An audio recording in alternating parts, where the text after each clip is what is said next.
Neil Giraldo is a professional musician, producer, and film composer with over 4 decades of experience.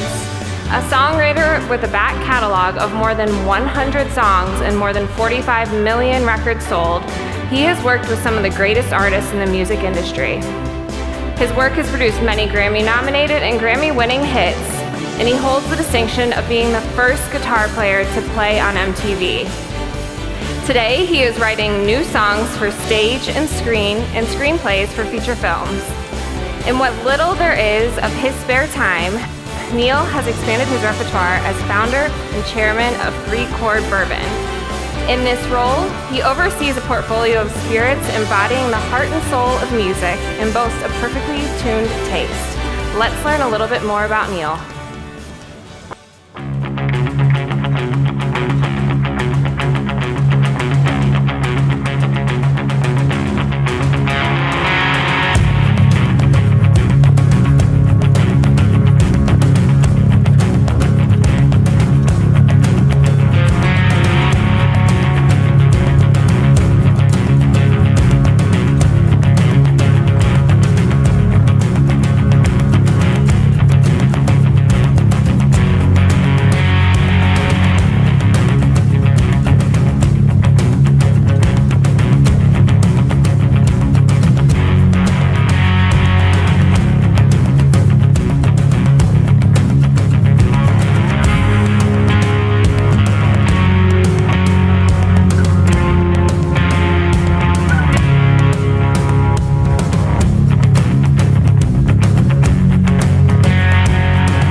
That's awesome. Hi, Ronnie. How are you? I'm good. How are you, Spider?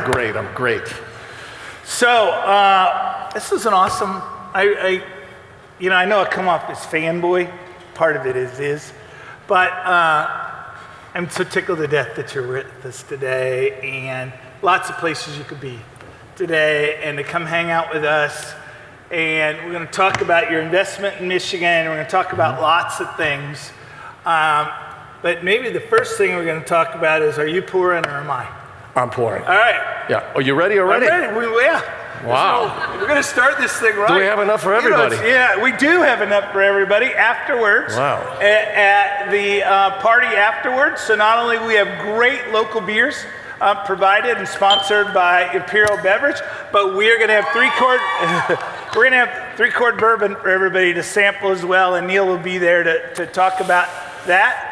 And so we do have enough for everybody, so cheers. So, chin-down. I guess we're going to drink right away. All right, heck, let's do it. It's like the Today Show. Kathy Lee's made it okay to drink in the morning. We're in the That's awful afternoon. good. Oh, that's nice. It's good, that's what I'm saying, That's right? nice. Did you get the nose, too? The nice nose? Yeah, it's good. That is nice. Ooh, that's warm. Oh, that's the reserve. That's the reserve. That's the good stuff. We brought the good stuff out for y'all. That's nice. I like that. So, you had a great introduction there. Those of us of a certain age know that there's kind of, in my mind, there are 4 distinct guitar players that every time I hear them, I know exactly who it is. If I hear Eddie Van Halen play, I know it's Eddie Van Halen. If I hear Chet Atkins play, I know it's Chet Atkins. Great. If I hear Billy Gibbons from ZZ Top play, I know it's Billy Gibbons. And if I hear you play, I know it's always you. Wow. That's impressive, Ronnie. Thank you, man. Wow. Maybe I just don't know many guitar players. That's probably why. That's probably why. And that you're my father, too, but we won't say anything about that. So, but you're a businessman, you're a writer, you've built an incredible career, you've been married, something I value a lot, been married for 37 years to another rock musician, which none of us believe has ever happened before. But how do you describe who you are? Well, before I just try to describe that, two things I want to mention. Number one, it's really an honor to be here. And listening to all you call them faculty, but your speakers are all brilliant. And I mean, you're really treated as something special because these people put a lot of heart in what they're talking about and they really believe what they're saying. And that's a big part. Because if you're up here talking, and what I've realized through talking to a lot of people is people really can understand if it's real or not. And these people are all real. So I'm really honored to be here, Ronnie. Thank you. Second thing, I'm glad I don't have to dance. What was that dance thing going on there? Who thought of that? Was that your idea, Ronnie? No, it's not my idea, but we tried to find something that was that we could dance to that you had written, and it was hard to design a dance for Hell is for Children. That ain't gonna work. Yeah, that's not gonna work so good. No, we won't go there. So how do you describe yourself?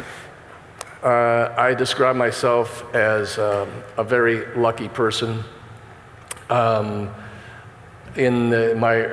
I was born, I had a cord wrapped around my neck and I was barely alive, and we talked about this on the podcast. My name was supposed to be Nunzio, and I was brought back to life by the doctor, Neil Cassidy. So my family, Priscilla, Maria, Angela, Anthony, Neil. See how that goes? I'm Italian. How did Neil get in there? It's because of the doctor. So I consider myself very fortunate and lucky to be alive, number one, and to be able to experience all the things I did in my life. And one thing I attribute a lot that to do is to be open. I look around, everything I see, I try to keep myself that open conduit. Instead of shutting yourself down, I try to embrace everything around me. So I'm a guy that's just making a lot of racket with instruments and try to make some sense of it. So, Midwestern kid, grew up in Ohio. Right. Have you always been that open? Because we've talked about, I had this great breakfast once with Snoop Dogg. I'm like name dropping, but it happened. So, and the whole time the breakfast, he was taking notes and he was showing me his creative process, and he had all these journals that he said, the idea I have today may be the idea that makes me a living 10 years from now. Correct. And you shared with us that, what was that? Man, are you dropping a little Snoop on me? You got something? Yeah. It's the Big Mac Tizzle. All right, I That's forgot nice. you were there for a minute. All Thank right. you for that. All right. We love that. Thank you. We didn't get a little Hell is for Children dropped in. I don't know what you were thinking. We got to drop Snoop into that, I think. I'll work on the remix. I'll play it at the after party. All right, there you go. All right, give us the remix to that. I like it. So then you shared with me that you're also, I don't know, the sponge is the wrong analogy, but you consciously grab everything in your own thought process, that around you, and you capture that. Have you always been that way, and will you talk about that? Yeah, I always have. Thankfully to the technology of, some of you may be just a little bit younger for 8-tracks, but from 8-tracks to cassettes to DAT tapes to CDs and all the things like that. In the creative process that I've found is that the moment you start thinking, you're going to lose that. You're gone. So you can't think. So what I did is I recorded everything I've ever did. As soon as I walk into the house, and I wake up, I put the recorder on. I have my daughters, I have basketball games on TV. I'm writing songs. I'm constantly doing so. I recorded everything. I didn't do anything with video because the cameras back then were this big, right? So we didn't have that. So I recorded everything. And actually, I still go back to listen to some of the things that I've written, and it feels really good to have that. But it's all about that open conduit, because if you shut down and you start thinking, you will stop your creativity path. It'll be gone. It goes away. So by that, you mean self-editing?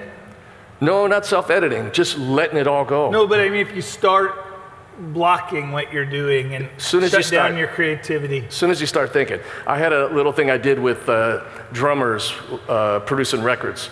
And if the drummer wasn't tapping his foot, I knew that it was perfectly in time and we had a great track. As soon as the drummer starts tapping the foot, I'd say, okay, everybody, let's go back out there, because he's trying to find time with his foot. And you can always hear when somebody starts thinking when they're recording a track.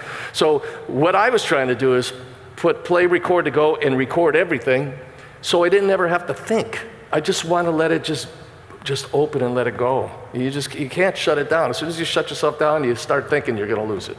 That's the way I felt anyway. So, and we talked about that on the podcast, and I had somebody who I'm a close friend with who wrote me about that, and he said, I think that's how people get old. You have to age, but you don't have to get old. And when you stop creativity and stop letting that pipeline go in both directions, You're going to shut down. you're going to shut down and you lose kind of your ability to compete. Correct. Well, I've always believed, and I still believe to this day, that the greatest thing that I could possibly do for everybody out there on the planet, I haven't done yet. And I probably will never get there, but I truly believe that whatever is the greatest thing that I'm going to be able to do hasn't happened. And I will continue to go until that day happens. I don't believe it ever will, but I'm going to keep following that path because I believe in it. So something we've never talked about. Yes. But I heard you talk about it at South by Southwest. Yes. We were both there speaking.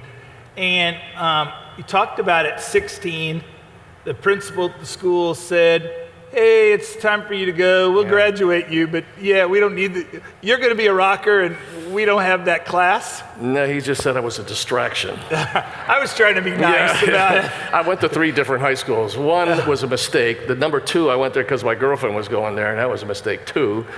And number 3, I finally went to the 3rd one, and that's the one where the guidance counselor says, okay, here's the deal. If I give you all the credits to graduate, could you not come back?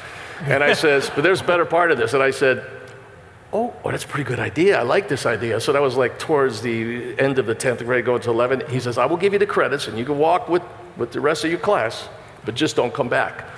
So the funny, ironic part of all this is that they have me on their wall of fame. As for famous graduates? Yeah, they do. And I was on the road, I couldn't be there, so I sent one of my buddies to go do it. He did a fantastic job, but it was really funny that, ironically, no matter what you do, it's something like that's going to happen. So one of the things you said there, though, and one of the things I live by is this belief that ignorance is the enemy. That our disagreements, the things that aren't going right, if we just communicate, we understand, and seek to get more knowledge, that it evaporates a lot of the problems we have. And one of the things that so amazed me about that talk is you said as a 16-year-old, you realized you didn't know enough, and you started reading the classics. Correct. Because I was a terrible student, because back then, ADD existed and all that, but nobody put a name on it. And I just couldn't concentrate. I was terrible. Music was in my head all the time. I'm not much different than I was then. I'm always looking for a song, a story. And actually, my oldest daughter, when she was first born, I would tell her a story every night. Every single night we'd be on the hammock and I would tell her these stories. So everything's always going. It's a blessing and a curse. I know there's a lot of people out there that like to create, and I believe you all are creators, that when that stuff starts happening, it's hard to shut off. So at school, I couldn't do anything. So what I did, I realized that when I left school, I would try to read every classic of literature that I get my hands on. And it was William Faulkner, Tennessee Williams. I went all the way down to Victor Hugo, and I just read book after book after book. And then what I did to make it kind of fun was on the road, because I started professionally when I was about 21. Any town I went to, I would read what made sense for the author. Like if I went to the South, it'd be Tennessee Williams, William Faulkner. So if you're in New Orleans, you're going to read Streetcar. You're going to be there, yeah. So and it was really fun because you're almost living in those times. It's pretty cool. So and it really helps writing because it exercises your mind to see those words, and it's just beautiful. I had to catch up from all the bad schoolwork that I wasn't doing. I get that. This lifelong learner is critically important. It's important. So you have a 40-year career. You are 37-year marriage. That's essentially a family business, and a lot of family business folks out here today. And but you're now taking on a new business venture. Yes. I know there is no silver bullet, there is no secret to life, but how have you made that work? I mean, multiple industries, music industries that, you were there before disco and you were there after disco, and a lot of your contemporaries didn't come back from that, and you've been incredibly successful in business. What drives you? What's the secret of that? And how have you managed to take a family business and be successful at home and in the business? We don't have enough time for that because they just want me out of the house. My whole family, they're happy to see me go. That's the key to business, is they want you out. Yeah, Papa, go away. You're driving us nuts. So there's no real secret. I like to talk about determination and hard work, because that's really what it comes down to. And I have a little story if we want to talk about it now. Well, I guess Yeah, we can talk about it. Yep. So in 1921, I was 21, I just turned 22. And I was in this local band in Cleveland, and I've been trying to be successful with various bands, and they weren't doing so good. So then I told myself, well, maybe it's time to be a cocktail piano player, because I love playing piano. I started when I was 10, and maybe I'll just do that, do it on the weekends, raise a family, do all this stuff, and have a great life, go to church on Sunday, be a nice, good suburban guy, right?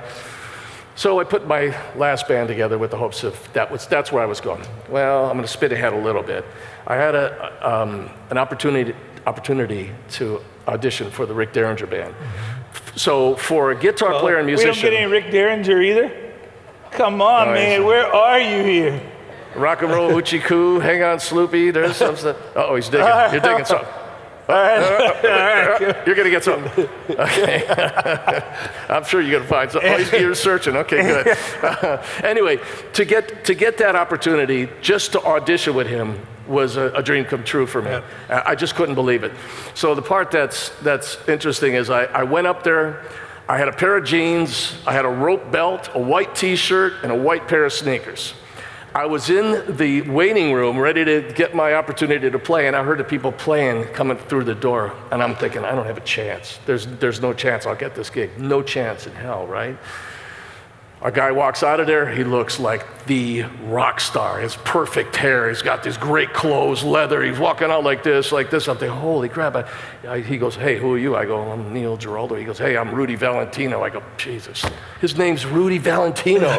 I don't have a chance with this guy. So then Rick calls me in, and I'm kind of scared. I come in there, and we play, and he goes, oh, yeah, you can play guitar, that's good. What else can you do? I says, well, I could sing. Well, sing a song. Okay, I did that. He goes, it's pretty good. What else can you do? I said, play piano. He goes, oh, yeah? Prove it. I go, bring me a piano. So he brought a piano in there. I started doing Jerry Lee Lewis and just some, stuff like that. He goes, well, you can play piano. What else? I said, I could write songs. He goes, do you have anything with you? I go, no, but I'll go back home, and I'll come back, and I'll have a brand new song for you. Because I was determined. I knew I'd be able to get that gig if I really paid all the hard work. So I went back home, still played with the band, came home at 2:30, 3 o'clock in the morning, went to sleep, got up at 6, started learning every Rick Derringer song that he had, so I knew I'd know every single one. I got the call back, eventually I got that gig. And from that moment, I realized that you could do anything, but you really gotta put that work in. Nothing's ever given to you, and you gotta put the hard work. And I was determined to not get on that plane without having that gig that second time I was there. And I took that even further, and I opened up my expanse of learning. I had a girlfriend when I was about 14. She gave me a book, The I Ching by Richard Wilhelm. It was adapted. He did the adaptation of it. And she said, one day that'll save your life. And if it wasn't for that book, and I'm writing a little book myself about this, about the philosophy of creating. Without that book, even that Derringer thing would have never happened. So I opened myself up, and I went, wow, you can learn a lot from this kind of stuff. And then from that moment on, my life just changed remarkably. That's a great story, because most people, would give me the answer, well, I'm just incredibly talented, it's a gift. It really is about hard work and tenacity. Yeah, because I think everybody else is better than me. And I mean, that's what keeps me going. I listen to guitar players, I listen to piano, I go, oh my God, they're so great. Everybody. I mean, truthfully, I should probably have a little more. Yeah, but I don't, At this point, it serves you. I don't know. It's worse. Something's working. So, all right, let's jump ship. Yes. And now we'll talk about the spirit business. So you're sampling Three Chord Bourbon. This is the 12-year-old. Yeah, let's get a little promo in there. Look at that. Oh, did you get it? There we go. There it is. There it is. Distributed by who? Imperial. There Come on, you got to give yourself a shout out. If you're not going to ring the bell, you got to shout it out. So it is distributed by Imperial Beverage. And so why the bourbon spirit business? I know in rock music, I guess you all don't normally use glasses. You just drink it right out of the bottle. That's what we did.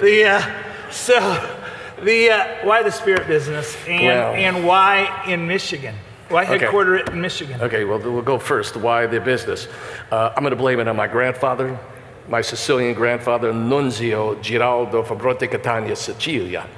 He used to, when he came to America, he would brew his own whiskey and his grappa in his basement and make wine. And he passed away when I was about 7, so I didn't know him that well, but I remember going to the basement. And I remember seeing all the cool little middle made still that he had there. So somewhere it's in my blood. And then as a child, I was very sick. And again, I didn't go to school then, but because I was too sick. I never went to school. That's a problem. So anyway, I didn't go to school then, but I went to the doctor. The doctor says, Nilo, the problem with you is that you need to drink a little bit of wine and eat more garlic. And my mother was there. She took me. She goes, and he says, buy him wine, make sure you drink. So I would drink wine when I was like 7, 8 years old. So you and Joe Cicola have a lot in common. Joey, come on, you know that. I was faster than you too, you know that, right? I know you were fast, but yeah.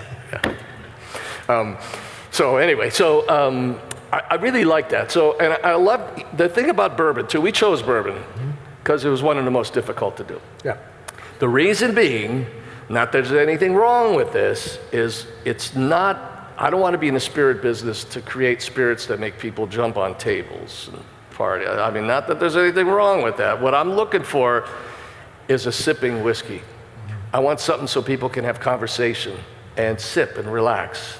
Because the goal is not meant to drink to be inebriated. It's you want to have conversation. You want to put the phone away. Oh, sorry. You can use the phone. That's all right. Take a picture. I didn't mean that. Yeah, I didn't mean literally for you there. You for sorry. That, yeah. No, I wasn't shaming you. I mean, how many times you go anywhere, the people are, on the phone all the time. Yeah. So it's really about conversation. Yeah. And I also knew that in order to have a successful company, and I don't like being unsuccessful, you need a great team. And we have a great team.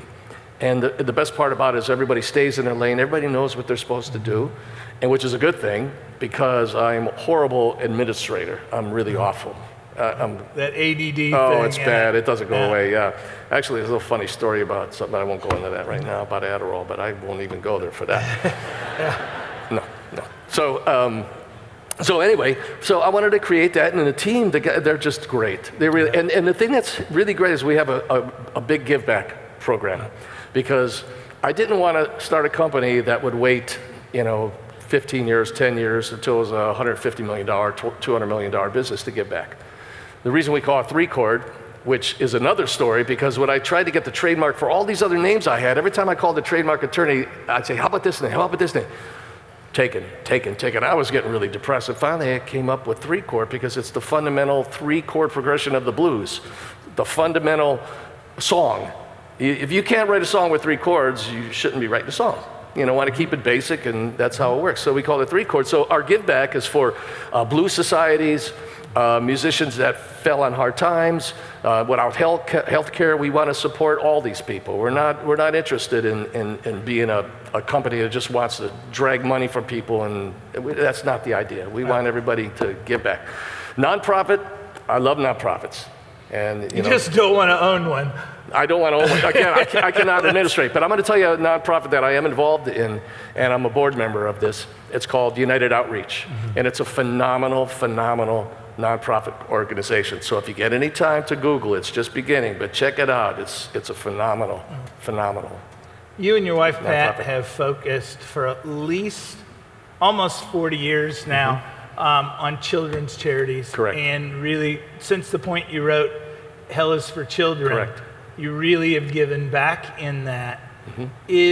And for years, nobody had any idea you were doing it. It wasn't until you really could escalate the fundraising that you talked about that. Correct. How important is that in your life? Super important. Give back to people? Totally. 2 things with that. When we wrote that song, and there's a gnat up here that's because it's bourbon. Oh yeah, that's a bourbon gnat. We have those. We actually let them come around when we drink it. So it's when we recorded that song, wrote that song, people thought it was a pro song against children, like abuse. Sorry. They would burn the records. They didn't understand. It's anti. We're talking about child abuse. It's an advocacy song. Absolutely. Be a good little boy, get a new toy, and tell grandma you fell off the swing. That's some powerful stuff, and even when I recite that, it gives me chicken skin on this thing. So Loss of innocence in a child's world is one of the worst things that can happen. A terrible act that abusing a child sticks with that person for the rest of their lives. And it's a horrible, horrible, awful thing. And I see, there's a strange thing that happens to me. That's probably because I'm still a child myself. I don't look like one, but I'm still a child. Everywhere I go, children always come up to me. They're not afraid to talk to me. They come and they look at me and they're really, it's almost like I'm attracted. They're so nice, right? But that loss of innocence, it just breaks their hearts. I can't deal with that. It turns me into a different person. I do not want to ever see that. All right. I got time for one last question. Got one Why answer. Michigan? Because it's the greatest state here.